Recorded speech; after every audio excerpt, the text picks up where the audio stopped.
Lucas Parry. Today's guest is the founder and CEO of Glow, a tech platform for charitable giving that connects influencers with their communities to have collective impact through the power of giving circles. Imagine Taylor Swift encouraging her crowd to support a cause. Lucas will share insights about his work and his superpower. I'm your host, Devin Thorpe. Welcome to the Superpowers for Good show, where we empower you. Lucas, thank you so much for joining me today for this conversation. I'm so excited to learn about this really innovative thing you're doing. Yeah, great. Thanks, Devin. Thanks for having us. Great to be here. Yeah, tell us about Glow. Yeah, thanks. So, probably the easiest way to describe Glow is we are a new community giving platform that's built on the power of giving circles. And a giving circle is just simply a group or a community of people coming together and they pool their money every month. And then together they vote to give it away. And so the idea is that as a community, you can have way more impact than you can as an individual. And we like to say that our goal, our mission is to kickstart a giving revolution. We actually want to make giving delightful for the donor, right? Nonprofits always have the problem they need more money, but the donor, we just want to know that we've had an impact. So if we give $50 or $1,000, you want to know it's made a difference. And so by making giving social and community focused together, it's a lot better feeling when you, as a community, you're giving $10,000 as opposed to $50. And so just makes the process simple and delightful for donors to have more impact. Yeah, and I think many donors don't want to invest the time to figure out where to give, and they're excited oftentimes to give alongside someone they respect. It seems to me that's a key part of the premise for Glow. Yeah, one of the biggest donor problems that exists is that we just simply don't trust anyone or anything. We don't trust the messages from the nonprofit. We don't trust the news. The only people we trust are our friends and the community. So if a friend recommends something, we're way more likely to just instantly trust. And so giving, when it comes to generosity, we all would say as donors, we want to support the best nonprofits doing the best work. Absolutely, 100% of people say that. But almost none of us will actually go and do the work required to find that. So we rely on our friends and peers. So one of the things we've done with Glow is we've built a 35-step vetting process that any nonprofit or project that is on our platform goes through a 35-step check where we look at financials, we do a fraud check, we look into their DEI, we look at how they tell stories, how transparent are they in their social media, and then we spit out what we call a Glow score. And we do that just to help make it really easy for people to trust. Hey, we've done the vetting, so all you need to do as a community now is just pull your money together and vote for incredible projects that are literally changing the world. So yes, it's a huge part of making giving delightful for the donor. One of the elements of the strategy seems to be to build around key influencers on social media and elsewhere. That is a strategy that is tried and true in so many ways. And yet, just in the last few weeks, there have been some interesting challenges that have emerged in that space, right? FTX cratered, and it's becoming clear that people like Kevin O'Leary, Mr. Wonderful, was paid to promote that, and who knows how many people got involved because of him. FTX ran a spectacular, challenging ad during the Super Bowl that had, I can't remember how many influencers, famous people on there talking about how stupid we are if we're unwilling to invest in crypto. And now it's sort of come full circle. Just this morning, as we're recording this, 8 more influencers were, I guess, indicted for pump and dump schemes that they were perpetrating on Twitter and Discord. So, the influence they have, unquestioned. How do you ensure that those influencers that are leading investing circles or donor circles or giving circles, how do you ensure that their credibility is maintained in a legitimate way so that it doesn't appear that, or in fact become that, they are being paid to promote something? Awesome question. And I'm really glad you asked it because this is true. On Glow, we do have a strategy to partner with influencers and brands to empower them, that influencer and their community, to all give together and vote together. Um, for the sheer fact that it's a great way for an influencer. They're already a community, but they can partner with their community to have a greater impact. So number one. Number two, no influencer on Glow gets paid. We don't pay any influencers any money. They don't get cut of any of the donations, none of that. So when an influencer starts a circle on Glow, we are simply an extension of their social mission. We just create a platform that they can all give together and vote together. Now, so that's a really, really important thing, because we avoid then the issues like the FTX scandal and any other. When an influencer only is promoting things they get paid for, they actually, over time, they begin to diminish their trust with their community, right? Because it just feels like, oh, you're just pitching me, selling me things. Now it's effective. For Glow, we just want to know, hey, if you're an influencer, you're a brand, you're a community group, a school, what are the things you're passionate about? Are you passionate about local projects in your own community? Are you passionate about foster care, animal rights, whatever that thing is you're passionate about? Gather your community, give together, vote together, and yeah, influencer. We just tell them. We turn it. It's the old saying. It's not what you say yes to; it's what you say no to that really defines who you are as a brand. And for Glow, we turn a lot of influencers down. If they ask us the question, "How do I get paid?" we just say, "Hey, this is not for you.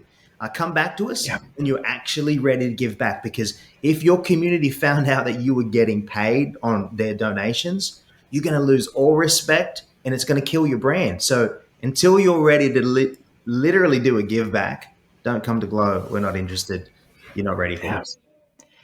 There are so many people who are, in fact, super famous, doing great things, that it seems like this is a really high potential strategy. I think about Matt Damon. I had the opportunity to at least be in the room with him at a press conference talking about his work at Sundance a few years ago, and have his partner Gary White. I've talked to a number of times about his work at water.org. And Matt Damon is like legit serious about water, and trying to deal with wash issues around the world, making a huge difference. They've got great strategies they're implementing, doing real stuff. It seems like what you're enabling is a way for influencers that may not be Matt Damon scale, but to begin to have real impact as part of their brand, and developing a persona that's richer and broader. Um, who are? What do you think? Is that going to work? Well, that's the great experiment. When we launched Glow, we said it's either going to be a huge hit or it's going to flop. What we didn't know was, could a Matt Damon or a smaller influencer, could they encourage or motivate their community who watch them for entertainment, for the most part, right? This is a person of influence who creates content, people view and watch it, and they're entertained by it, and they like and follow. The question was, can an influencer then actually motivate that community beyond an entertainment value to actually do something human together and give back?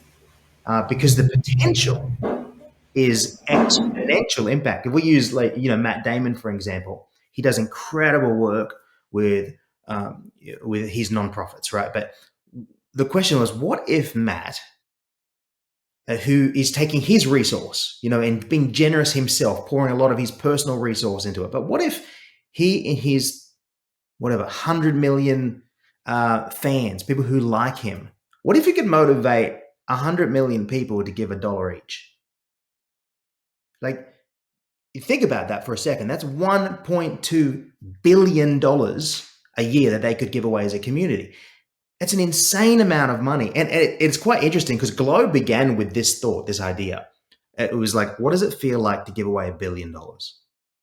And instantly, me personally, I'm like, well, that's never going to happen. I'm not a billionaire. I'm not going to be Bill Gates or Jeff Bezos like that. It's not me. But why do only really wealthy people get to experience what a $1 billion gift could actually do? And then it just, for me, being a tech entrepreneur, I'm like, well, it's a numbers problem because, to give away $1 billion, it requires a few million people giving $25 a month type thing.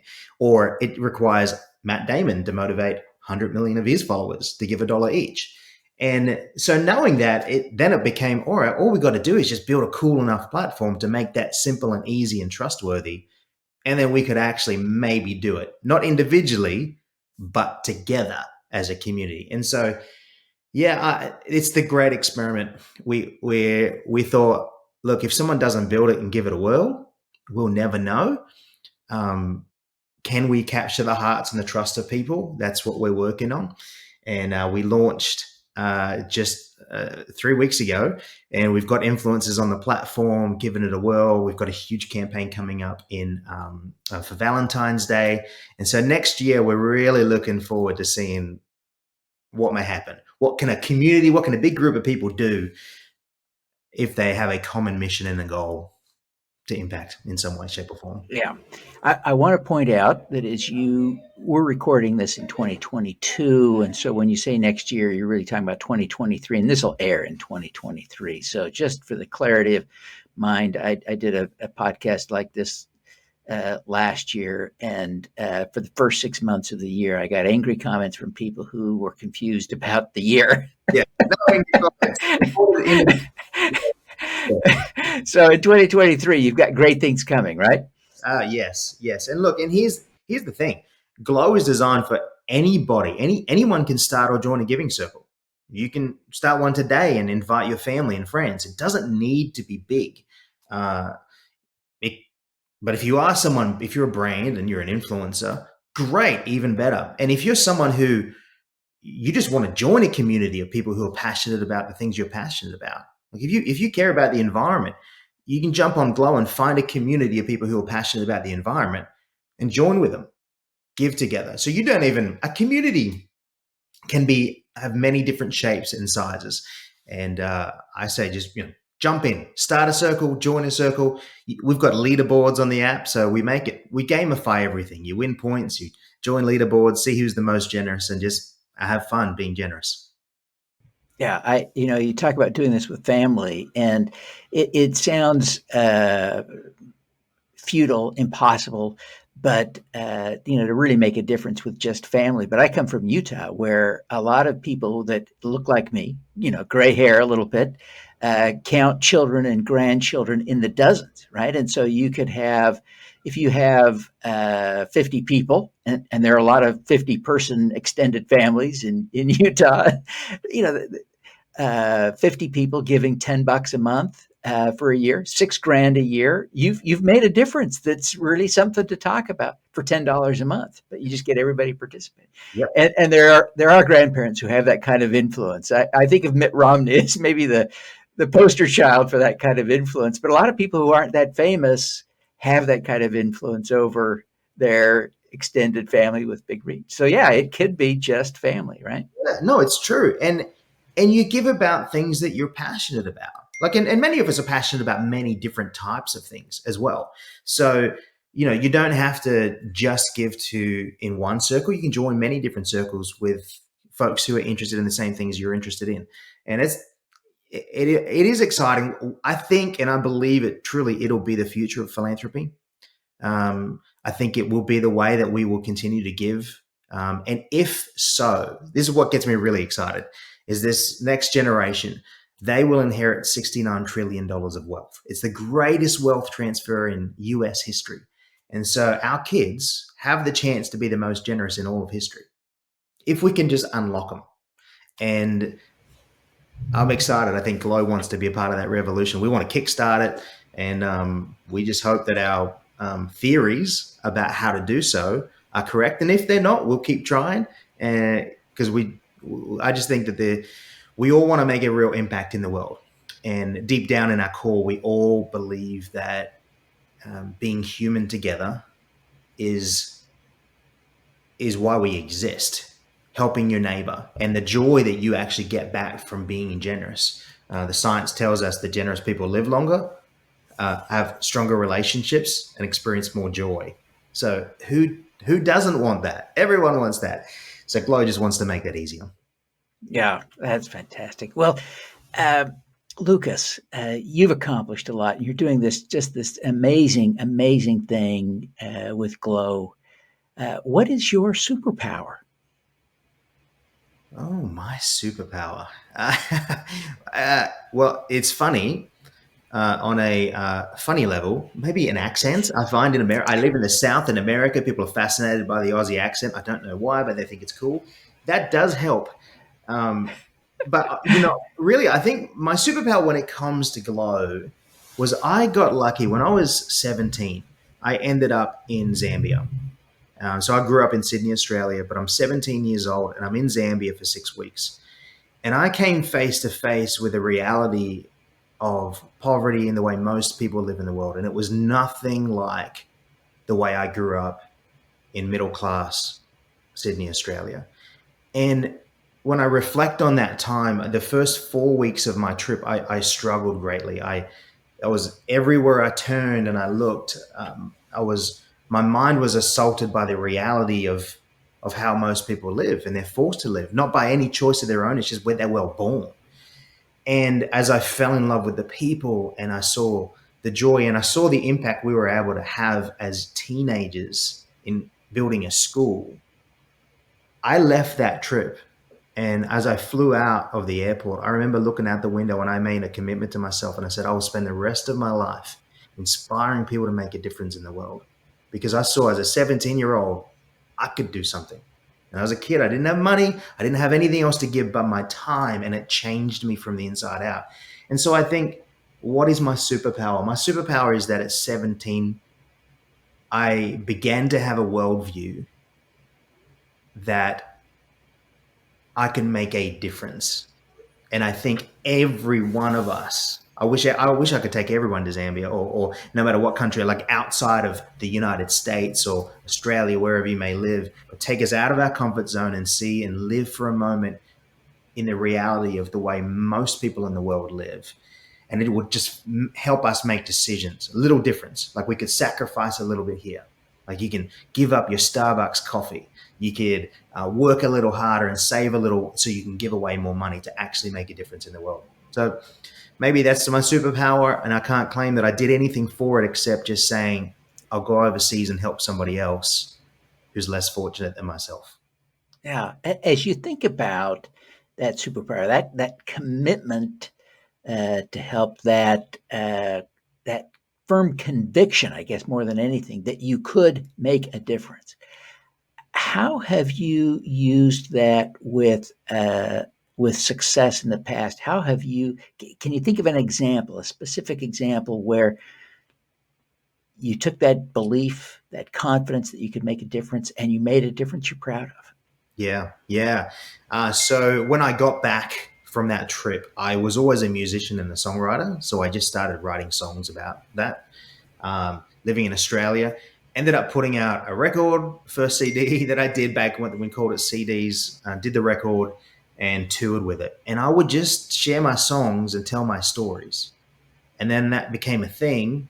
Ended up in the US. I lived in Nashville, Tennessee, and I did two more records in the US. And that's really what I would do for 7 years full time. I just traveled around. I sang songs. I told stories, and nonprofits would partner with me, and I would get to tell their story too. So I would share my stories and say, "Hey, here's a way you can give back. You can sponsor kids. You can buy mosquito nets with Nothing But Nets, and a bunch of different nonprofits along the way." And actually, that's how the idea of Glow, I stumbled onto it because at the time, this is 10 years ago now, I just saw the power of when I would tell a story in front of a group of 10,000 people, I just thought, what if they all gave $1 each? Like we could do a $10,000 gift right now. And so that's when this idea of Glow began to germinate, when I began to see people respond and how easy it was after telling a story for people to connect with that. So that's, yeah, I've been doing that. I've traveled to uh, almost 50 countries now, doing different trips, working. I've gone to some really crazy places, lived with the Bushmen of the Kalahari Desert with a tribe that clicked for a language. Um, Lots of different places doing it. And now I have a lot of stories, and I just use those stories to inspire others. Lucas, you've had some great success with this, but I wonder how you would coach someone to develop this confidence that they really can make a difference. You had this experience at 17 that in some ways has defined your life. Not everyone can just pick up and go to Zambia. How do you gain this confidence? Yeah, I think start small. Any act of generosity. And when I think of generosity and you extend generosity to someone, I think of generosity as a scale, right? You're either stingy or you're generous, not just with money, but it can be with your kindness. You're stingy or you're generous with it. With your time, with your, you name the virtue. You're either stingy or generous. And if you want to see how much you're going to make an impact, I'd say do this one thing. Start with this. It'll take you 2 minutes. Pick up your phone, think of somebody who you haven't maybe spoken with for a little while. Just think of someone and be generous with your kindness for 1 minute. Pick up your phone, send them a text, and you just let them know why you appreciate them. That's it. Hit that send. Guarantee if you ask yourself how much joy do you feel before the activity, rate yourself from 1 to 10. And then after you hit send, rate yourself on a level of joy between 1 and 10. You're going to feel much more joy just sending the text. And then wait, if that person responds, you're going to go through the roof because you're like, oh my gosh. And that little moment, that moment of you extending generosity with your kindness is very impactful. And then I would say just think about doing things like that all day, every day. You don't have to go to Africa. You don't have to go to Zambia. You don't have to, you simply go through Starbucks, pay for the person behind you. Do that. When you walk down the street, look someone in the eye, give them a big smile. You never know what that person is going through as they're walking by and what your smile, your moment of kindness could do to someone's life. And just keep doing that. Experiment with it, have fun with it. And not only will your life change, you'll change other people's lives. And who knows what other big ideas you might have to Yeah, do that on a greater scale. Start small. that's great. That's great. You talk about smiling, and I have to admit that I have been a bit of a smiling skeptic, right? In part, it's not that I don't think smiling is good. It's that I don't want us to let ourselves off the hook for doing too little. But I've slowly come to appreciate that if we develop that goal to be more kind all the time, it changes us. It makes us better people. And so, anyway, I apologize for interjecting my idea on yours, but I'm now a real validator of that goal of smiling at people, as simple as that is. So, thank you. Devin, it literally is science. So UC Berkeley, they did a white paper in 2018. It's called The Science of Generosity. And if you like reading, go read it. And what they did is they looked at all the studies of generosity throughout the last 100 years, compiled all that data together and sort of summed it up. And I mentioned it earlier, but what they found is that people who are generous, smiling, your kindness, all the things we just talked about, they live longer, they experience more joy and have stronger relationships. And I just think, who doesn't want that? So, Right. you know, be generous with your smiling. It'll make you feel good. It makes them feel good. You live longer. It's like I tell people all the time, I'm like, you want to know the holy grail of living longer? Literally be generous. It's not rocket science. It's built in our DNA. It just is. So just do it. Yeah, it's great advice. Do it. Great advice. Yeah. Well, Lucas, thank you so much for taking the time to be with us. So let me invite you to take a minute before we wrap up to tell people how to find Glow, how to sign up, to donate or join a giving circle, how to lead a giving circle. Make sure people, and make sure, if you would, the best way for people to get in touch with you, whether that's social media or LinkedIn or whatever. You let people know the best way to reach out. Yeah, great. Thanks for the opportunity. Yeah. So if you jump on our website, jointheglow.com, jointheglow.com, you can join a giving circle right there. We have a web app. We have a mobile app. If you're on the App Store, you can just type in Join the Glow in there and you'll find us. Pretty easy. Create an account, find a circle, start a circle. You can do it all in a matter of minutes. We make it very, very simple, very easy. If you want to contact me personally, you can find me on LinkedIn. My handle is Mr. Lucas Parry. I used to be a school teacher back in the day, and somebody had taken Lucas Parry, so I ended up with Mr. Lucas Parry on pretty much all my social profiles. So you can find me at that same tag on Instagram, Facebook, and all the places. Excellent, excellent. Well, Lucas, thank you so much for taking the time to be with us today. We wish you every success in bringing more joy to the world and helping nonprofits raise more money and helping influencers find efficient ways to use their influence for good. We want to celebrate all of what you're doing. Yeah, thanks, Devin. Appreciate the time. Thanks for having me on the podcast, and look forward to seeing what'll come. Thanks, mate. All righty. Let's do some good. Thank you for tuning in to the Superpowers for Good show. Twice each week, we host changemakers who share their impact, insights, and superpowers. Don't miss another episode. Subscribe today at superpowersforgood.com. That's superpowers good.com. Be super empowered. Get your copy of the book, Superpowers for Good, as an ebook, audiobook, paperback, or hardcover edition via your favorite online retailer. Interested in having me speak to your company, organization, or association? Visit devinthorpe.com. Then let's talk. Now, keep using your superpowers for good. Together, we can reverse climate change, improve global health, and eradicate poverty.